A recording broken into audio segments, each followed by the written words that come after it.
Thank you, Mr. Chairman. It's very clear that there is a desire for a plan to come up with some disposition of the people that are currently in Guantanamo.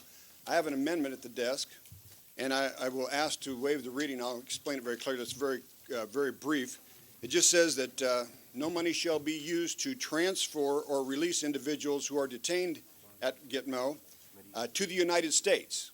It does not prohibit them being released to another country like France or Saudi Arabia or Yemen or China or anywhere else, any other country of origin. It simply says that no funding will be used to bring them to our home streets, to bring them to our home cities. Now, on page 15 of the committee report, the wording kind of raised some concern for me because it says, once a decision has been made, referring to a plan that is requested by the committee expects the department to report. It's not shall, it's more of a may. It says expects the department to report of its plan. There's nothing in here that prevents the reprogramming. In fact, we can't prevent reprogramming in this legislation. So I think it's important that we go forward with these guidelines that suggest that of all your decisions, don't bring them to America. Don't bring them to Kansas. Don't bring them to Northern Virginia. Don't bring them to Wisconsin. Don't bring them to America. Now, personally, my choice is to keep them out of Fort Leavenworth. I've been there. I've visited the facility. You cannot house these terrorists in Fort Leavenworth.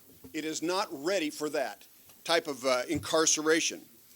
We're only talking about 240 hardened terrorists, but they are some of the most violent people that we have had vow to harm our citizens and try to destroy our country.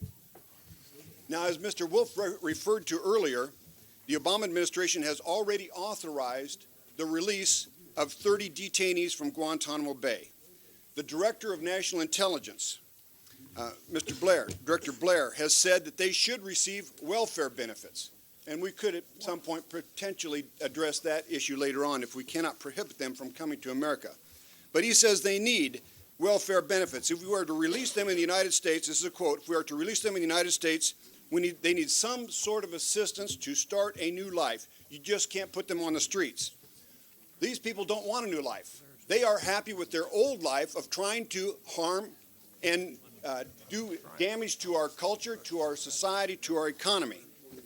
So I think it's and if you think about what's going on in our culture today and the way we teach our children to not put themselves in a dangerous situation, it's good advice. We tell them, don't cross the street against the traffic light. We tell them, don't play on the railroad tracks. That's a dangerous situation. We tell people to wear seat belts because you'll be more safe and secure.